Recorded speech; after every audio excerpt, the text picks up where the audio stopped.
presenter today is Eric Fine.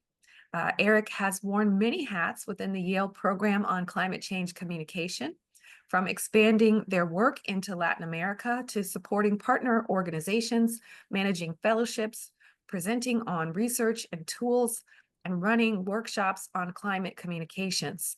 So for those of you who have been asking, what can I do? How do I talk to people about this? How can I get my representatives in government to pay attention to this issue? Eric is the person who has answers to these questions. Prior to the Yale Program on Climate Change Communications, Eric was an outdoor educator taking people on expeditions throughout the Americas and Europe. Watching glaciers recede in Patagonia over 10 years inspired him to pursue a Master's of Environmental Science at Yale School of Forestry and Environmental Studies, now known as Yale School of the Environment. Welcome, Eric. We're very pleased to have you here today and excited to hear your presentation. Thank you, Lauren. So great to be with you all today. I look forward to our conversation. My name is Eric Fine, and I work for the Yale Program on Climate Change Communication. We've been around for a little over 15 years, and we try to understand, how do people think about this issue, and how does that vary across the US and around the world? And then what are the best strategies to engage different audiences?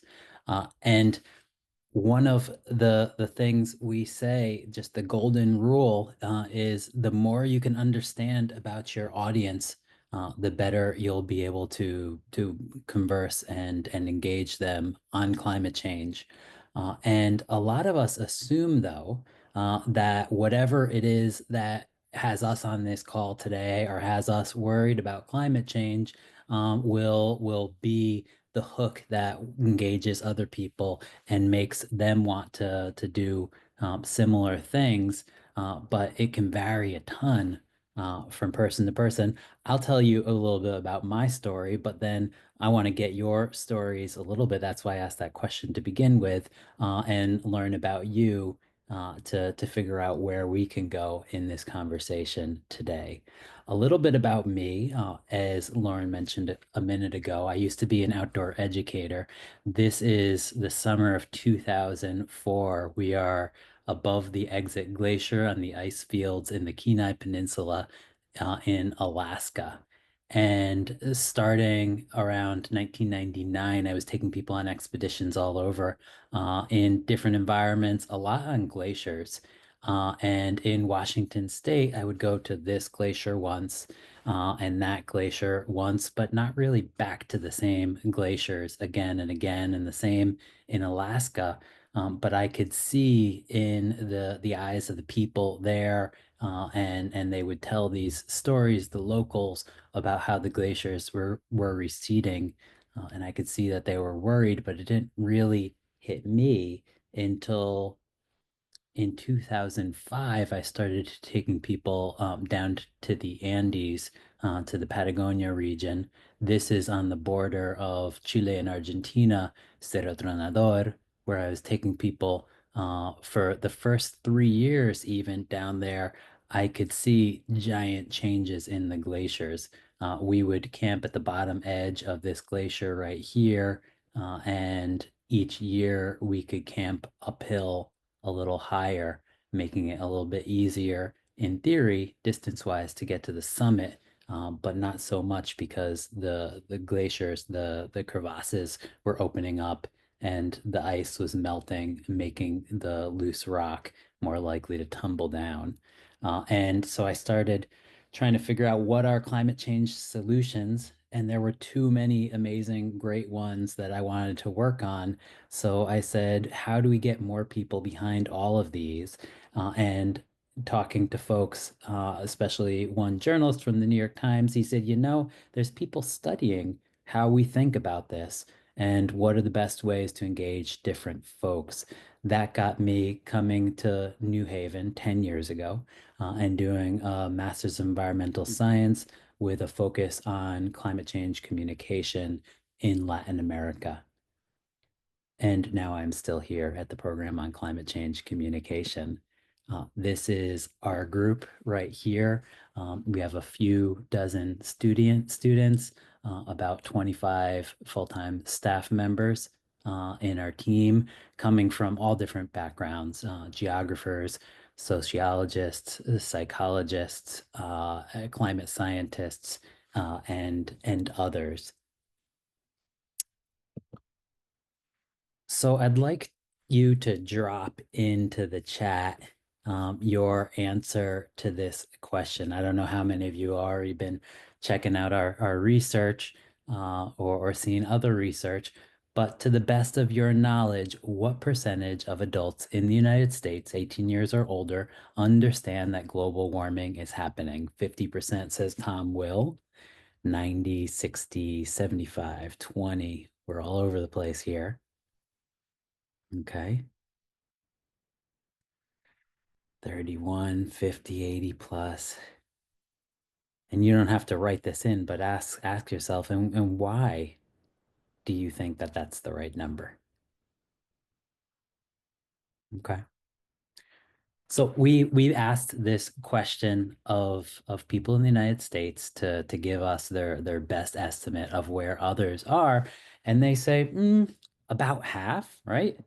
On average, they guess 54%. And the actual number is 70 right now in the United States. Actually, for every one person in the United States who says that global warming is not happening, there are 5 people that say it is. And it's interesting when you ask a conservative Republican to give you their estimate of other people, they say 48%. And then you ask a liberal Democrat, they say 63%. So depending on who's guessing, there's great variation there. But all of them are underestimating. Interesting. So throughout this presentation, I'm going to talk about uh, different insights we have, how you can get insights into what other people think about climate change, and then how you can use that information to engage on this issue with different audiences. Before I do that, we ask tons and tons of questions on climate change, and that was just one of them, is it happening? But we've found that you can group people into 6 distinct groups based on all of their answers to these questions. And we call this Global Warming's 6 Americas. It's a segmentation study. Lots of marketers and corporations use segmentations to understand the different ways people think about certain kinds of products or services so that they can know how to market to them. And so we've borrowed that idea. The alarmed folks, the group that's on the left here, they're the ones who say climate change is definitely happening. It's here, it's now. We've got to do something about it. The next group over, concerned, they say it's climate change. It's happening. It's human caused, but the impacts won't really be felt here and now. It's more of a future thing. Future generations are going to have to deal with this, or maybe people in poorer parts of our country or in developing nations. It's really impacting them, but not here, not now. The cautious, they're the fence sitters. They say, I'm not quite sure. Maybe it's happening. Maybe it's not. The disengaged haven't heard much about it for one reason or another. Doubtful, they say, I don't think it's happening, but if it is, I don't think it's human caused. And then the dismissive, they're the ones who say it is not happening. It's not human caused. And furthermore, they support a lot of conspiracy theories or say that anything that is purported to be a climate change solution, I am against that. Okay. I already asked you to give me a guesstimate on another question. Now I want you to tell me, which of these groups do you think is the largest? Drop it in the chat. alarmed, concerned, disengaged, concerned, cautious, concerned.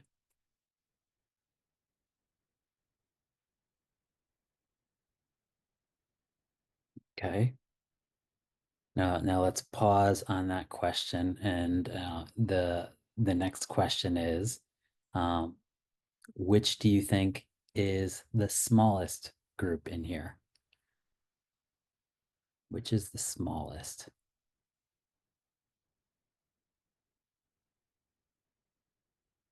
Dismissive, doubtful, dismissive, alarmed.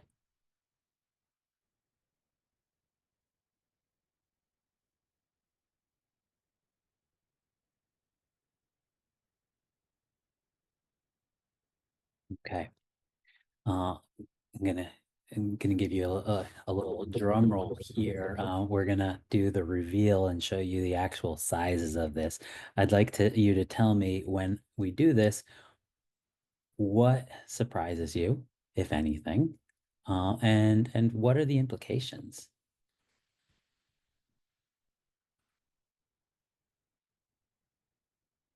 So alarmed are the second smallest, but pretty tied with concerned. Alarmed is 28, 29 concerned. So those two groups, we already have a majority of the US public amongst the alarmed and concerned. Cautious 15%. Disengaged is the smallest. And then doubtful and dismissive are similar sizes. Disengaged is smallest, indicating it's polarized. Surprised that alarmed is almost as large as concerned. We can act on climate change if we translate concern into political action. Yes. The doubtful and dismissive seem to be running the conversation despite being smaller. Yes, they're well funded. They have a large megaphone, and by not our calculations, but some others, 23% of members in Congress are dismissive. Surprised about the disengaged, that they're that small. So disengaged, just to clarify, they're the ones who've hardly heard anything about this. They haven't given much thought to it. Okay. So I was able to tune in a week ago for the first webinar in this series, and it was interesting. One person said, "Hey, how can we talk to people that don't understand climate change science and help them understand it?" And we get a lot of people reaching out to us with similar questions. How can we bring people from the other side onto ours? And we say, well, do you know how many there are? And they assume that they're way bigger than they are. When they hear that the dismissive are 11, that the doubtful are 11, that for every one person who says climate change is happening, there are five who understand that it is happening.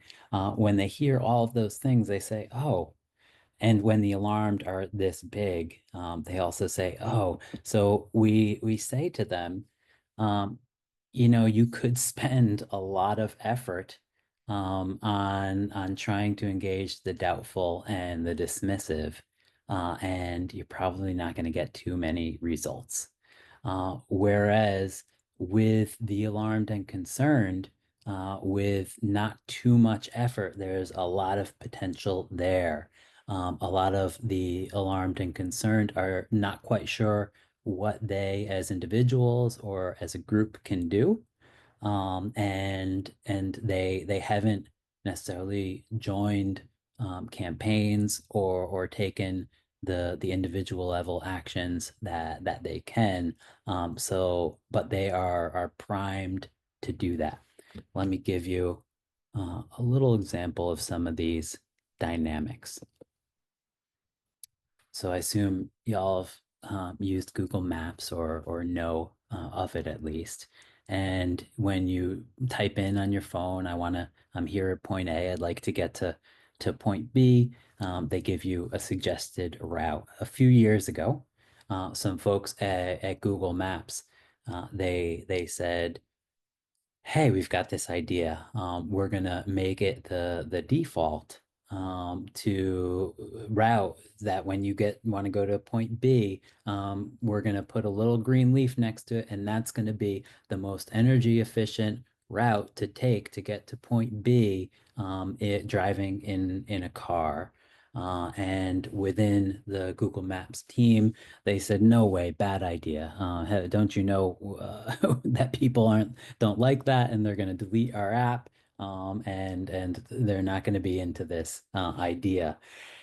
Luckily, the one team at Google Maps, the Pro Green Leaf team, they said, there's research that we've seen and from the Yale Program on Climate Change Communication, and we think that there won't be much opposition and that people will be into this. The other folks said, "Oh wow, that's really interesting. Maybe we should try this." And they did. This is now a feature that's been around for a few years. You see the little green leaf there, on the route from New Haven to Hartford.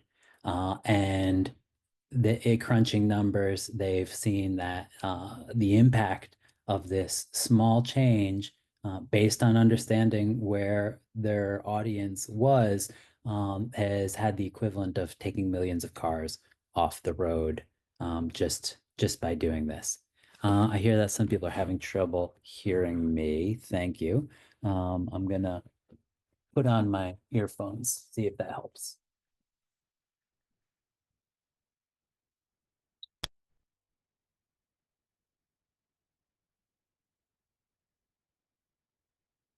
Okay. How about now? Can people hear me better? Uh, hello, hello, testing one, two. Better, perfect. Okay, let me know if it's not working and I'll play with my settings.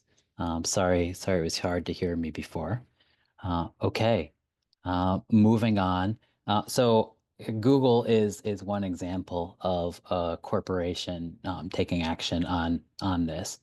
And we asked the public, who do you think is responsible and should be taking more action on global warming? And corporations and industry, with 69% people saying that they should do more to address global warming.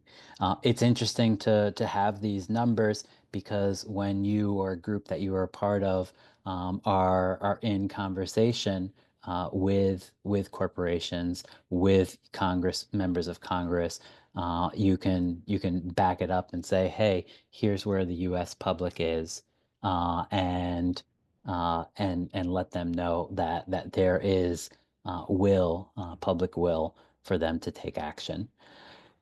Different kinds of groups you talk to or different individuals that you're asking to take greater action might respond differently to different data points, or different ideas. And some might find it useful to know the trend over time in global warming's six Americas. So we look back to 2013 when 15% of people were alarmed, which was similar to the amount of dismissive, 12% at the time. And then over time, we see that group alarmed has almost doubled while dismissive has stayed steady. So now majority of folks are alarmed over or concerned. Cautious has shrunk a little bit too. And all of the bottom groups, disengaged, doubtful, dismissive, are about the same or shrinking a little bit in the case of the doubtful. Sometimes knowing the trends over time and where we're going with our opinion on the issue might be more influential than just knowing how big each of the groups are. So a question I also heard brought up last Monday was, well, with all these people alarmed or worried about climate change, like are they just gonna not take action and become not know where to go with this issue, become depressed, perhaps, that there's no hope. And so we ask people, please indicate how strongly you agree or disagree with the following statement. It's already too late to do anything about global warming. And we see that 12% either somewhat or strongly agree with that. So, despite the high levels of concern and people that are alarmed or concerned about climate change, this number has stayed pretty steady at around 10 to 12%. So, most people say that there are still things that we can do, and there are things that give them hope. So definitely something that gives me hope, knowing that most people are there. There's probably ways that we can engage those folks.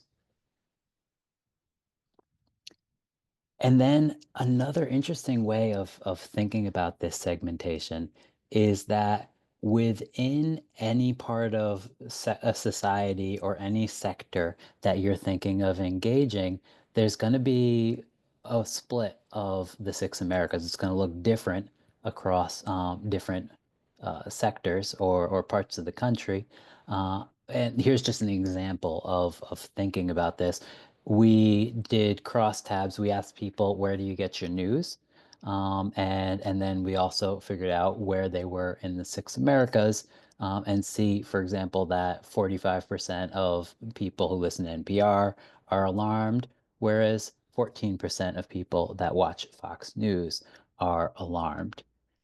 And if you are going to want to engage people anywhere, the best messenger is most likely not going to be you for a lot of the audiences. If you are engaging farmers in the Midwest and you are not a farmer in the Midwest, there's going to be alarmed farmers there. And they are probably going to be the best messengers for talking to other farmers. Another example of knowing your audience and what the implications are. So, the Audubon Society, years back now, they did a multi-year study. They were trying to understand what are the greatest threats to birds in North America. And by far, the largest threat is climate change. And Audubon at the time, they said, huh, I mean, we've got people across the political spectrum that are Audubon members, and we're afraid that if we talk about climate change, we're going to lose a lot of the conservative folks. So we sat down with them and helped them survey their members. And we found that their conservative members were twice as likely as conservatives nationally to say that climate change was happening, human caused. They were worried about it and they wanted to do something about it. So when Audubon saw these numbers, they then started a multi-million dollar, multi-year climate change campaign based on knowing where their audience is. Another question, kind of like the question I asked you to begin with, was if you can ask an expert on global warming one question, which question would you ask? Seeing this, the trends in the answers helps us think about where different audiences are and what we should focus on when communicating with people from these different audiences. So the alarmed and the concerned, they tend to say, what can the world and I do to reduce global warming? A lot of them say it's happening. I want to do something. I'm not sure what to do. And a lot of them actually say also, the reason I haven't done anything yet is because no one's asked me to. And then the cautious and disengaged say, what harm will it cause? Why should I care?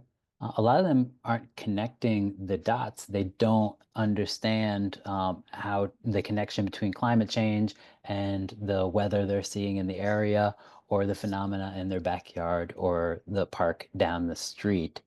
And that's actually one of the main themes of our radio program, Yale Climate Connections, which is on over 750 radio stations, 5 days a week across the United States. So you can check it out. Another theme of that radio program is more targeted at the alarmed and concerned, and it's focusing on here are climate change solutions that are being implemented right now by people all across the country, and without having advanced degrees or spending $1 million with all kinds of co-benefits as well. So that's Yale Climate Connections, our radio program. And then the doubtful and the dismissive. How do you know that global warming is happening or human caused? Uh, I mean, there are some messengers that come from similar backgrounds to the doubtful and dismissive that can engage them well on this. But like I was saying a few minutes ago, we don't believe that you'll get the most bang for your buck by focusing there. At one point, we said though, we feel like the alarmed, there's more nuance here than that we would like to understand. So a handful of years ago in 2021, we did an analysis of the alarmed themselves and found out that a third of them are active. They're the ones who are already volunteering. They're taking parts in campaigns to convince elected officials to take action on climate change. Then there's the inactive, and they're saying, "Oh, yeah, I would totally do that. I would definitely would join something like that," but they're not doing it yet. Um, oh no, that's actually the willing that I just mentioned. And then the inactive that are not likely to take those kinds of actions. An interesting part of the inactive is they're way more likely to make a lot less money than other folks. So they're struggling in one way or another, and it's good for the climate community and folks trying to get more climate action to understand that those low income folks, they are concerned, they're alarmed about climate change, but they don't necessarily have the time or resources to be able to do what they want. So how can the climate community support those folks? Here's another example of an organization better understanding their audiences and getting engagement. So, the Alliance for Climate Education, which actually now has been rebranded Action for the Climate Emergency a few years ago, they work with teachers across the United States and help them get training to integrate climate change into the teaching, no matter what subject they're working on. And they were running paid ads on Facebook, the Alliance for Climate Education, to try and recruit teachers to take these trainings. Now, teachers, just like all the rest of the public, don't know where other people are on climate change, and their guesses are that less people are concerned about it than actually are. And so when the Alliance saw some of our data, they said, huh, I wonder what would happen if we told them that actually 77% of Floridians or adults across the United States would like climate education in schools. What would that do? And so they put that into the beginning of their videos to recruit teachers, and found that their acquisition costs dropped by half when they did that. So my theory is that a lot of teachers were saying, I want to work on climate change, but I'm sure the parents and my community aren't so into that idea. So why would I do that? But when they then saw that actually there's broad support across the United States and a majority in every state that says they want kids to learn about climate change, they said, "Oh, I want to do it. People want me to do it. I'm going to sign up for this Alliance for Climate Education training and learn how to do it." So twice per year, we do a nationally representative survey, and so we can tell you a lot of the stats that I've been covering so far of what public opinion is at the national scale. But a lot of folks, they say, actually, I need to know over here in this part of the country because I think it's different. I don't think people are as worried here in Washington, here in Louisiana, here wherever they are. So we created a handful of years ago a way to downscale our climate opinion data, and we present that in maps and in fact sheets.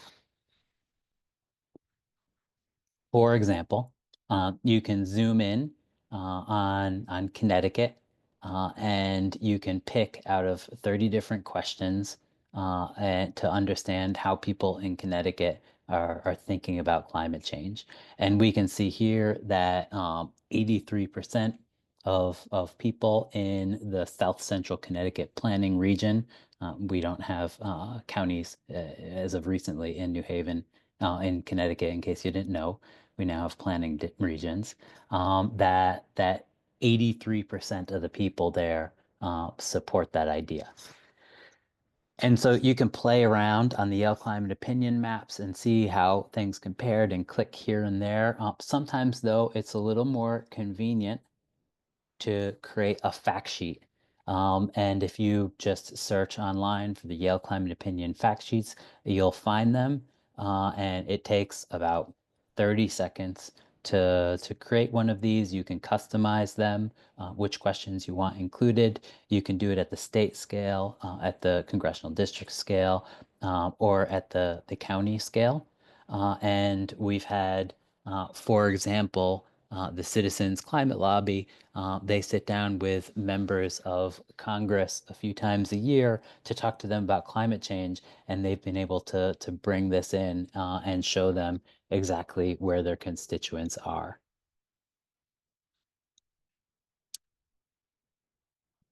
Related to this, one of our colleagues, he surveyed senior staffers of members of Congress and asked them, where are your constituents on a handful of controversial topics in society, and then compared their estimates of where their constituents are with where survey data says that they actually are on those,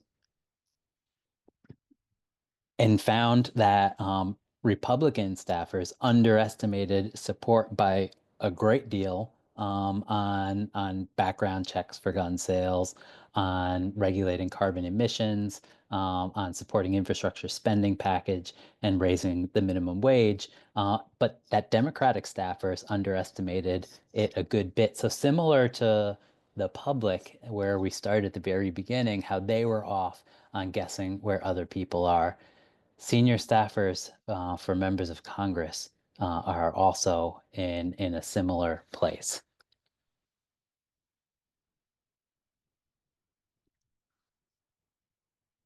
And it's because of this, this misperception of where other people are, that there's something called a spiral of silence on climate change in the United States.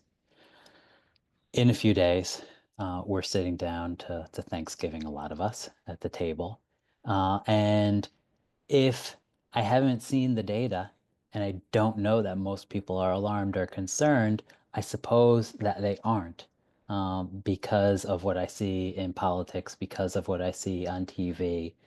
And so it makes me less likely, even though I'm worried about climate change, to bring it up with Uncle Bob across the table. And Uncle Bob is thinking something similar about me. He said, I'm worried about climate change and I want to talk to Eric about it. But most people out there aren't too worried about this, so he might not be so into this. He might actually be against what I'm thinking, and so I'm not going to bring it up. And when that happens, this further reinforces this idea that no one else is worried about it or concerned. There's an idea called pluralistic ignorance, and it's that we misjudge, misperceive where other people are on issues.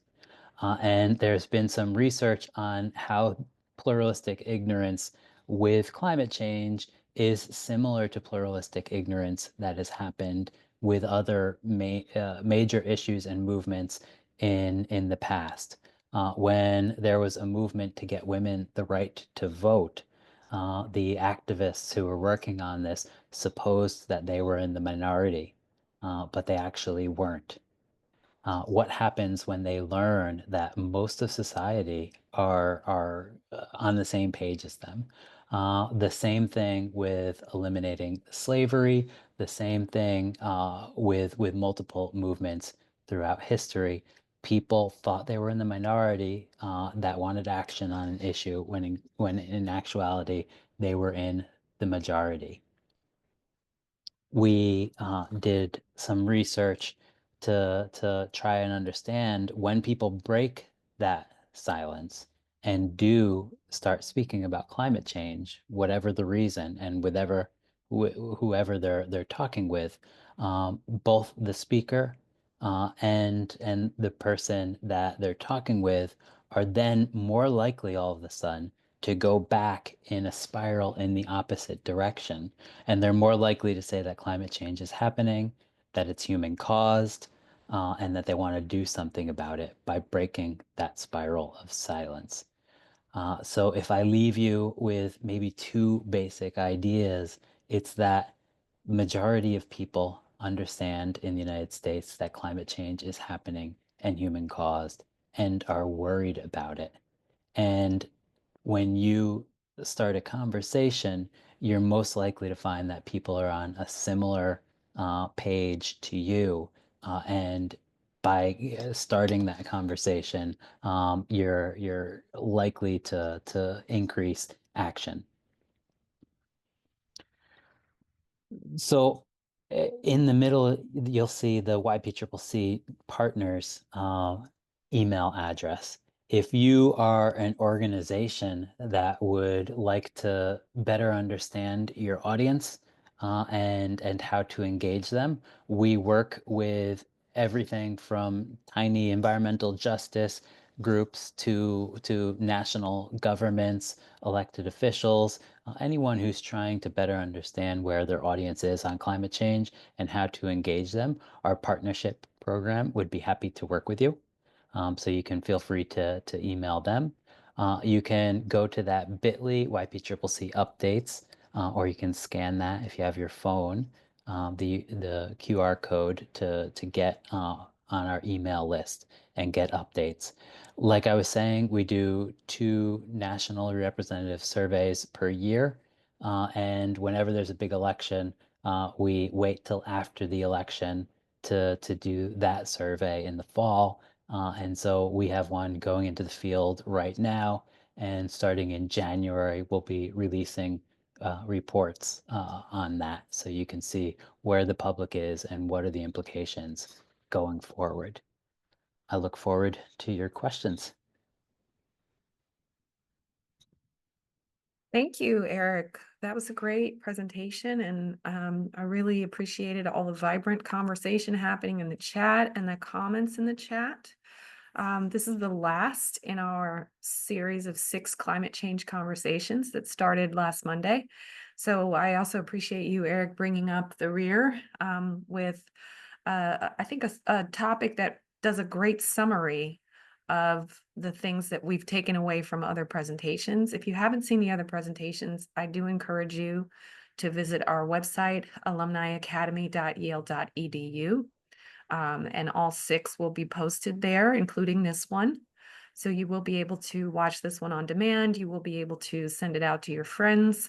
I imagine, Eric, you're happy for us to share your slides on the presentation webpage. So those will be available to you as well. And you can also watch the climate change conversations going back to the beginning of the series in 2020. So every year of conversations is available for viewing on demand on our Yale Alumni Academy website. I want to move forward with Q&A because I know we've got lots of folks here who've got really interesting things for us to talk about. And I want to encourage you, if you have a question, to please put your question in the Q&A box, not in the chat. It makes it a lot easier for me to keep track of all the questions that were asked and make sure that I get to as many of them as possible.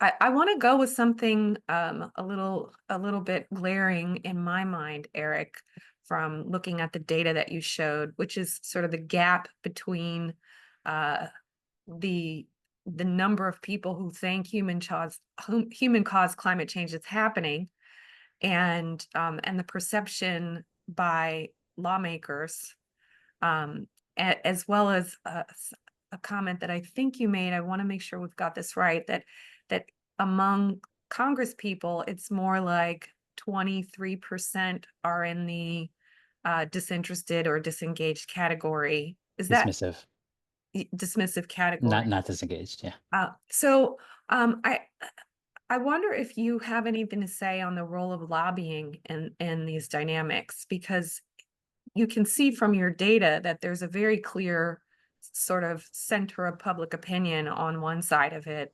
And then the perception amongst our elected officials is not aligned with even, members of the more conservative right who say, you know, climate change isn't happening, et cetera. It seems like there are more people who actually think, yeah, it is happening and I'm concerned about it than we would think. And so I just wonder if you can say anything about lobbying, the role that that might play. And someone else has asked about the role of things like podcasts and mediums of information and disinformation that didn't exist maybe a decade ago. We've done some research in this space. Others have done a lot more. But yes, there is a lot of funding going to members of Congress that say that climate change is not happening from the fossil fuel industry, and especially into to primaries, to get any Republican that has moved in the direction of climate change action to primary them, get them removed in the primaries. That being said, the lines that are being used from Republicans around climate change have changed over the past 10, 15 years. Whereas a while back, they would say climate change is not happening or is not human caused. Now, mostly it is shifted to saying it's too expensive to address it, or that it will hurt the economy if we address it. And when we ask the U.S. public a similar question, one, should we, well, we ask them if we prioritize protecting the environment and addressing climate change over the economy, which should we do? And folks say we should prioritize protecting the environment and addressing climate change. And then we say, and if we do that, what will be the impact on the economy? Will it help the economy? Have no impact on the economy, or will it have a negative impact on the economy? And the majority of people say it will have a positive impact on the economy if we prioritize climate action, or it will have no impact. So people aren't necessarily thinking along similar lines as to where politicians who are working against climate action are. Well, that takes me to George's question. George asks, so how do we translate majorities of public opinion into majorities of policymaking? Uh, Great question. So there's something in political science called an issue public. And if you think about any major issue, it's the people that are most active on it, that are involved with the campaigns, that are pushing their elected officials. And a great example of a really effective and powerful issue public is the NRA. the National Rifle Association. Uh, and and if you study them, you'll see that they are just a few million people across the United States, but they are very well organized. They have simple messages that they repeat often, and that the if you crunch the numbers and see, okay, 28% of the public is alarmed about climate change. That's way more than the few million that the NRA has. But we aren't so well organized nor funded. So a lot of it lies along those lines. And like I was saying, a lot of the alarmed people say that they are definitely willing to join a campaign. It's just that no one has asked them. And a lot of them say they don't wouldn't know what to do if they wanted to take more action on climate change. So how can we address those barriers and those issues?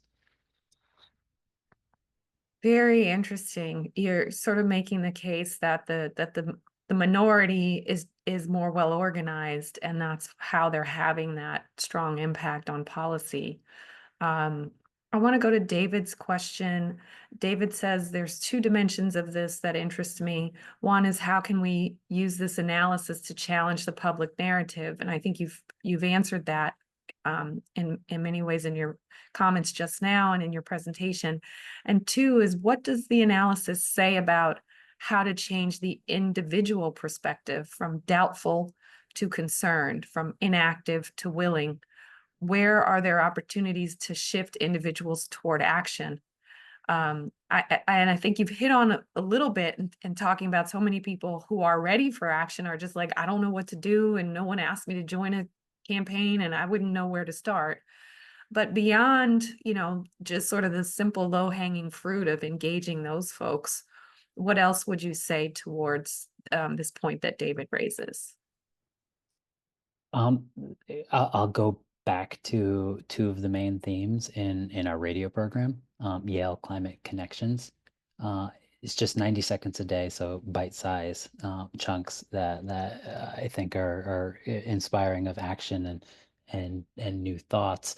And so yes, there's the focus with the alarmed and concerned that here's what you can do, here's what people just like you are doing already, and also for those folks, helping them understand that they're in the majority.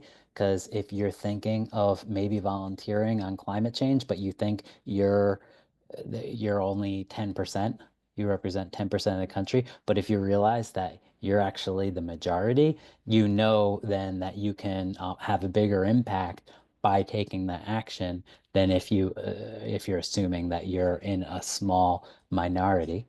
So getting that word out there is helpful, and you can get that word out there also in other ways. Or thinking about other breakdowns of groups. So you can go into our politics and policy report, which we release after each nationally representative survey. Climate Change in the American Mind is the name of the survey, and see that amongst conservatives and amongst public Republicans, there's majority support for a lot of climate change actions there as well. And people definitely don't expect that. But to then, if you're thinking about leveraging that dynamic, you need to better understand also what are the different reasons people support different climate change solutions. When we, for example, look into why people want solar panels, if you look on the political left and more amongst concerned and alarmed folks, they want to do it for climate change reasons. But there is actually way broader support for solar panels than you might expect by looking at where people are on climate change. And it's for reasons unrelated to climate change, that people want to be self-sufficient. They want to do whatever they want to do with their roof and don't want to be told what to do. They don't necessarily want to send their energy funds to governments or countries that they don't agree with the politics of. So if you can better understand the level of support for different solutions, but then the reasons of support, and use that for your messaging, and that in your campaigns, then you'll be more successful than if you just talk about a certain solution and frame it only as a climate solution. Okay, folks are asking how can they subscribe to the radio program, or how can they find the radio program? I know you said you're on air across the country. I don't know if it's also a podcast, but yeah, it looks like you might be able to put that in the chat. That would be great. Yeah, so you can listen to it as a podcast, or you can, here's the URL to go to it. You can also go to our radio stations map, and you can find a radio station that has it there. If your local radio station doesn't carry it, then you can reach out to them and ask them to carry it. It's free to do so. I just that second link I just dropped in there. If you then go in and click under English language frequencies, you'll see the radio stations in your area which are carrying Yale Climate Connections. Okay, wonderful. I want to go to Hannah's question, and I'm going to pair it with another question. So Hannah says, if you're unsure which of the 6 categories your community is in, but you know that your community is generally politically divided or Republican, how would you go about beginning engagement? And then I want to pair that with a question from Alex. Uh, there's 2 parts to your question, Alex. I'm going to go to the second part and ask the first part separately. So Alex says, I'm a hunter, and hunters and anglers see the effects of climate change and are very influential in their communities. But when they interact with solar developers or transmissions lines, there seems to be no substantive outreach. And I put that together because I think when we talk about the right, a lot of folks on the right are hunters or are outdoors people in some way, shape, or form. And there can be an assumption that if the community is majority Republican or majority sort of mixed, rather than majority one or the other, that they are not receptive to these messages. But I think Alex's point about hunters being able to work with the clean energy industry is interesting. So, what do you have to say about those topics? Okay, there's a lot there. Uh, Yeah, we've for got about 30 questions too. For the first one, trying to understand where your local community is and what the opportunities are to create a campaign or movement there, go to the Yale Climate Opinion Maps. I just dropped a link to the Yale Climate Opinion Maps there. Especially look at the solutions, and see which solutions have the highest support in your area, and then figure out what are the reasons that people in your area support that, and who might the best messengers be, from people that are in your target audience, who amongst them is alarmed, and what kind of already leadership positions do they have in the community, and how can they be a good messenger. And then yes, to thinking about hunters and anglers activating on this. The Ducks Unlimited is doing some amazing work. And then I just dropped them into the chat. And then Protect Our Winters as well.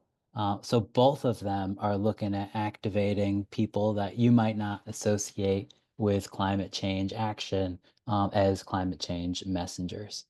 And so, for example, Protect Our Winters, they started with Olympic athletes, skiers, and snowboarders who have giant followings of millions of people on social media platforms, for example, to talk to their audiences and engage them on climate change and protect our winters has now expanded out into mountaineers and rock climbers and anglers and hunters as well.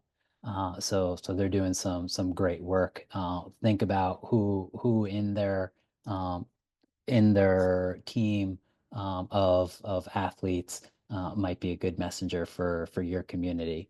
And then uh, Ducks Unlimited or other groups like them, what does it look like to come together as a community of anglers or hunters and figure out how can you collaborate with groups working on these solutions and frame it in a way that works for them with you as successful messengers for reaching a new audience.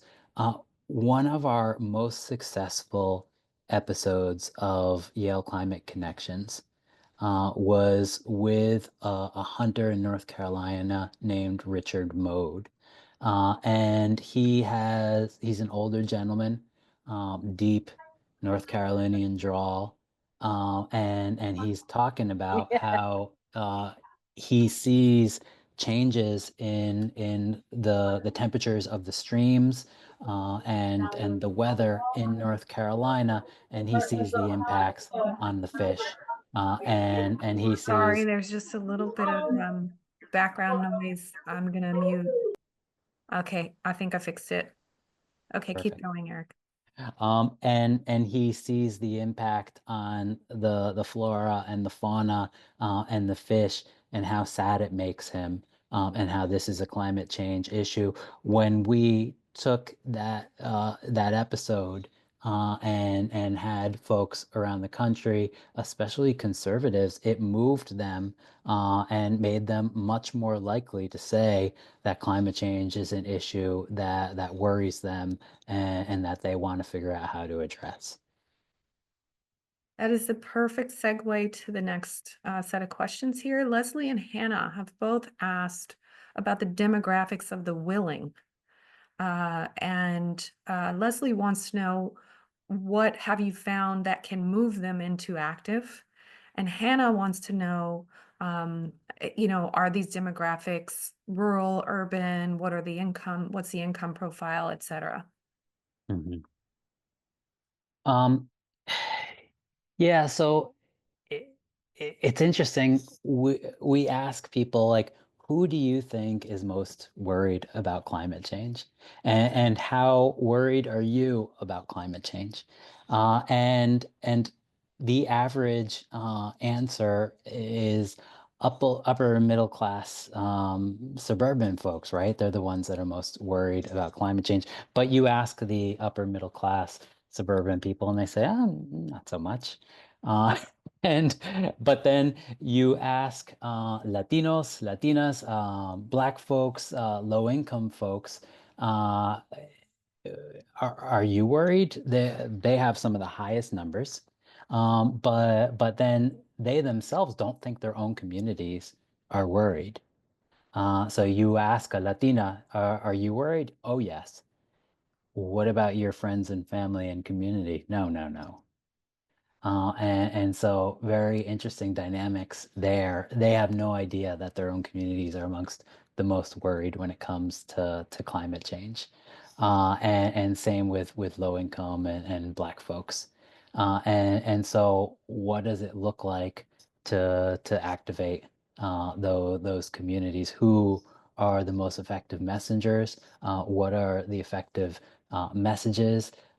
So in the Latino communities, there's an organization called Green Latinos, which is a network of organizations across the United States focused on engaging Latino communities on climate change, as well as Latinas and Latinos within just environmental and climate organizations in general, all networking together to support each other and be more effective.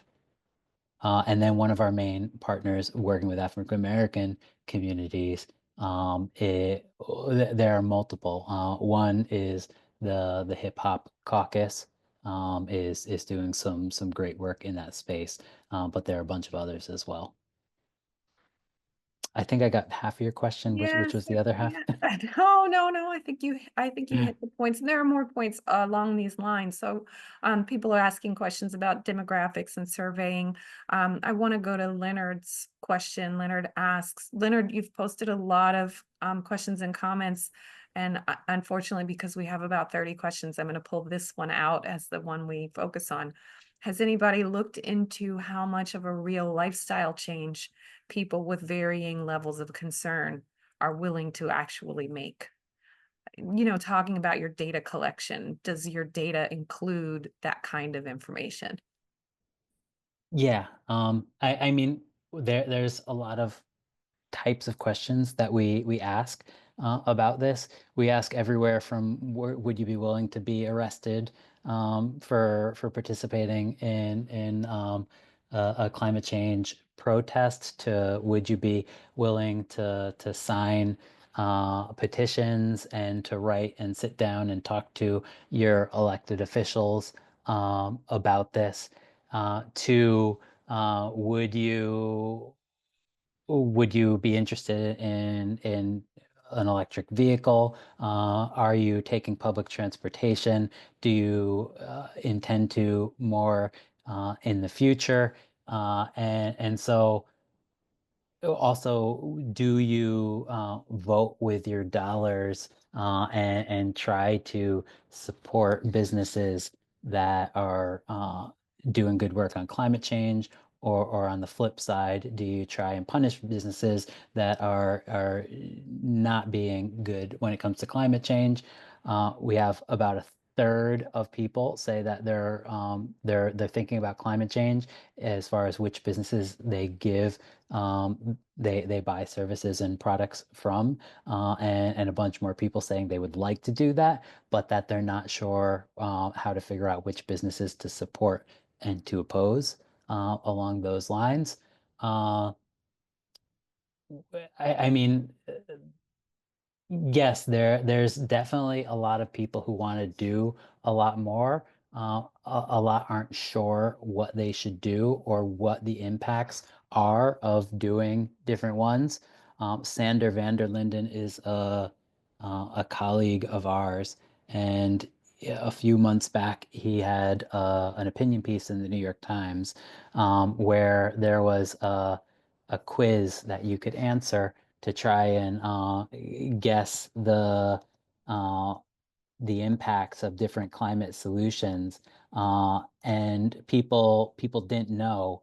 Um, People were pretty off in their estimates on which climate solutions was, and he had already asked a large amount of people in a survey that question, and they were off too. I just dropped it into the chat, that piece. People aren't sure where what they should do and what impact it will have. There's also this conundrum of people saying, I can wrap my brain around the individual level actions we need to take, but isn't that not enough? Don't we need systemic change? How do I decide like do where to focus my energies? And yes, we need individual level action. We need as many people as possible to take as many of the individual level actions as possible. And the way to make that happen is really systemic change that incentivizes the climate actions and disincentivizes the high carbon actions. And but it's harder to wrap your brain around what does it look like to change the system? How do I or a group of people like me do that? And so one way of thinking about this conundrum is if I act as an individual, whether it be buying an EV, solar panels, figuring out better public transportation, how can you bring as many people along with you as possible? What would it look like to bring your neighbors along with you? in taking similar actions, or your neighborhood, or your town, or your state, and what does it look like to push towards making those individual level actions have more systemic impacts? Fantastic. I want to go to Adrian's question. So, still on this topic of demographics and surveying, Adrian says, "Why do you wait to do surveys until after elections? Couldn't there be a more potential for influence or action if you were to survey before?" So we do both.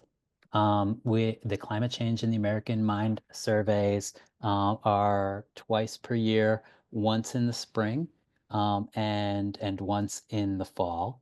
And then what I was saying before, the fall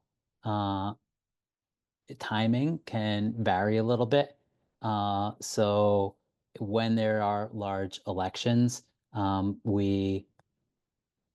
we go into the field right after the election to then uh, not have to fight for people's attention to get the survey out there when everyone else is doing polling, but also to focus in on a point in time and saying, okay, the election's over, everyone, here's where the people are, and here are the implications of that for the next administration, for the next efforts by the climate movement. Here's where we are right now, but also our previous one to the one we're doing right now was this past spring. And in that one, we asked a bunch of questions to help the climate movement better understand where things were so that they can plan their strategies related to the election. And that's the politics and policy report that I just dropped the link for in the chat. Great. So, folks have asked how long we're going to go with this session, and just so that you know, generally, if we have a lot of questions like we do now, we'll go 90 minutes. So we have probably about 15 more minutes that we can get into questions. Some people have to leave when the hour breaks, and we understand that, and that's why we share the recording after the presentation is over, so you can watch what you missed. And with that in mind, we do have time for more questions. If you have a question, please put it in the Q&A and not in the chat, because the Q&A allows me to keep track of all of your questions. So I want to go to one last question on demographics. The let's see, was it Tiffany? No, it's not Tiffany's question. I don't remember who asked this, but they wanted to know, how does it break in terms of age and gender when you look at the demographics of folks who are more concerned across the spectrum to who's less concerned, or do you have anything to say about that? Yes, we have plenty to say on that. I'm just pulling up a link because I can give you some highlights in that space, but there's a lot of detail as well. Um, we so it's changing over time too. Historically, we've found that age didn't tell you much on the political left. So older Democrats were likely to be pretty similar to younger Democrats when it comes to how they were thinking about climate change. Whereas on the political right, younger Republicans were much more likely to be understanding the climate science and wanting climate action than older Republicans. And then uh, I mentioned this a little bit a few minutes ago, but the people most likely to be alarmed are more likely to be people of color and somewhat more likely to be if they're female, and and then that white males are less likely to be alarmed about climate change. So those are the overall trends. I'll grab this link and drop it in with more information in a second. Okay, I want to move on to the theme of messaging. So we've got a few questions around messaging, and the general gist of them is people are looking for simple messages that they can use to speak about climate change and climate action. So one question is, what messages do we have that are analogous to people killed, guns don't kill? And talking about the NRA messaging, another example someone raised from the NRA messaging is um, uh, that legislators ask for clear, very specific things, and that it's harder um, to do that with climate. So the legislative ask around the NRA is don't regulate us. And how do we drill down to a really, really specific ask and good, simple messages with climate change? So it sometimes with when we release our radio episodes, a lot of times I try and look at them ahead of time and figure out which ones are going to be the most popular, and engage people and resonate the most. And it's hard. A lot of times the ones I think are going to be really great aren't, and sometimes I think they're going to bomb and they do really great. In other words, you need message testing. Not always what you think is going to work, is going to work so well. Most often it probably won't. And so that's why we do a lot of message testing, and some of our partners do as well. Um, and so also it's going to vary a lot if you're looking at other countries versus the US, and then by population in the US. Overall, though, we collaborate with an interesting entity called the Potential Energy Coalition.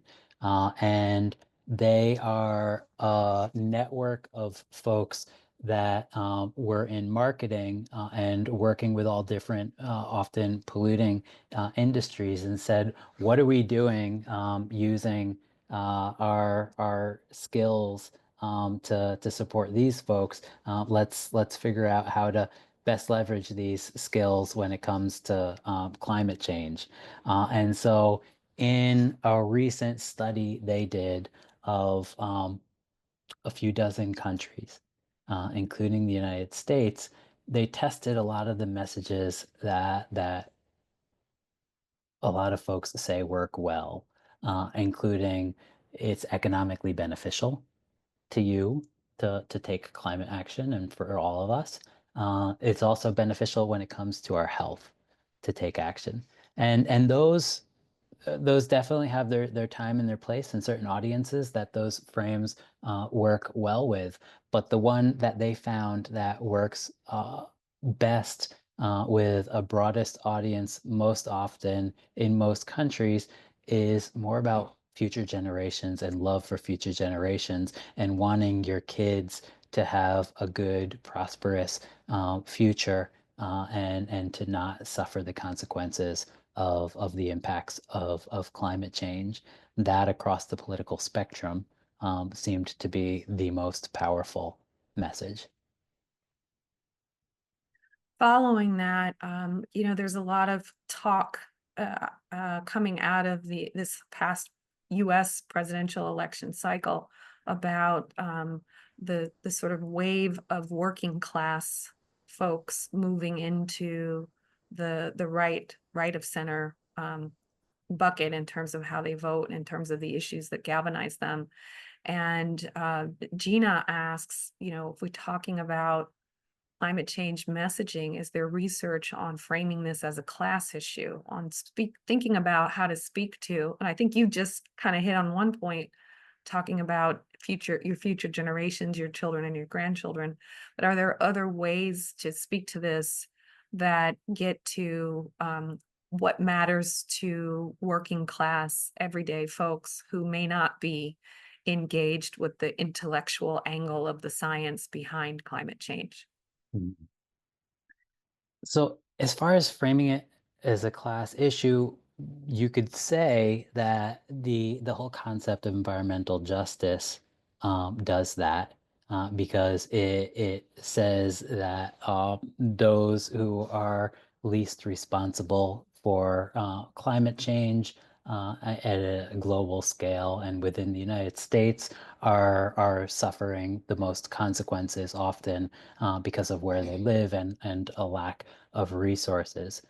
When we ask the public, do you support do you know what climate justice is? Most say, I have no idea what that is. But then when we break it down and say, well, one goal, one idea of climate justice is this. Do you support this idea? And people say, oh, yes, definitely. So people don't necessarily know what climate justice is about, but the individual ideas and goals of climate justice people very much support. So I think, and I'm dropping a report into the chat. So if you can break it down to what the ideas are, what the goals are, who they'll support, you can get a lot more support across the political spectrum for those ideas. Okay, I want to go to Michelle's question. Michelle's talking about just on this point about how to get a lot more groups in the support category when it comes to policy. And a couple of people made this point earlier is that, the number sort of fear category when it comes to climate change, that fear as a motivator of human behavior is can be very problematic. It can cause people to sort of shut down and not and be like deer in the headlights, not able to act and so forth.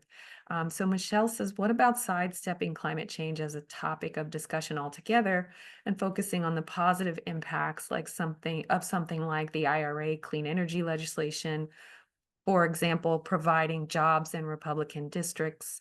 And I guess I would expand that outside of a partisan point and really speak more to, we talk a lot about climate change as this impending apocalyptic issue, but what if we talk about things that are problem solving and positive, like job creation, like economic wealth, et cetera? Does that help drive people more toward action? They just dropped in the chat a link to our polling data about the Inflation Reduction Act.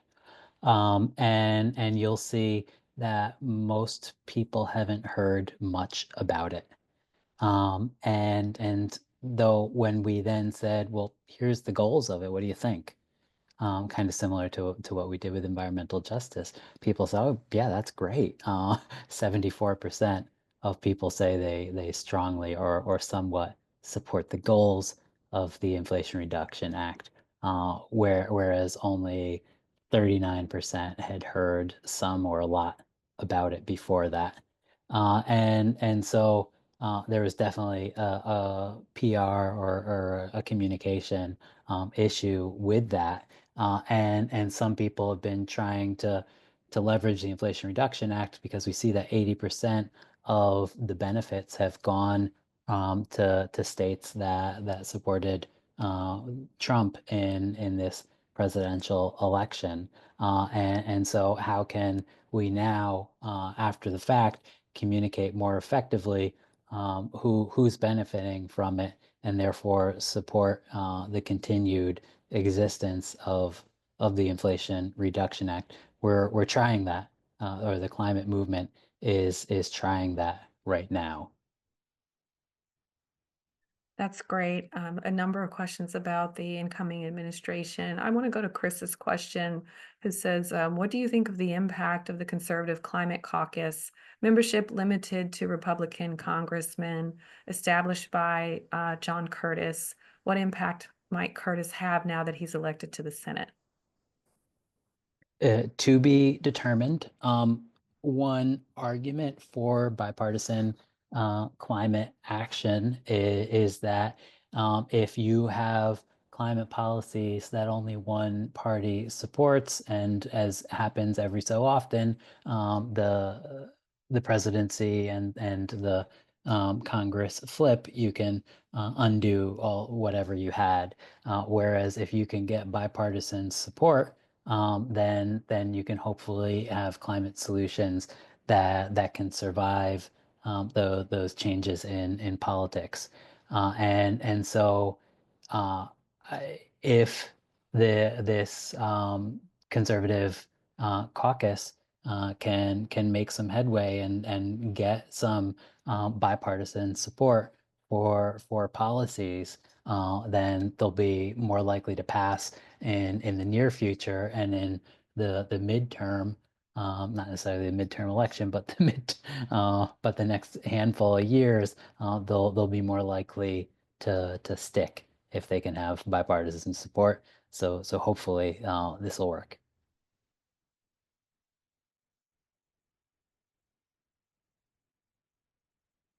You Yeah, I'm are unmuting myself. There we there. go. You go. Um, uh, Really, a lot of what you're saying is being politically active in your local community, not being afraid to talk about these issues because chances are the folks that you want to talk to feel the same way. I heard you say earlier that moving people off of the denial um, space toward being concerned in any kind of way is harder to do than just simply engaging with the folks who are already on the awareness part of the spectrum.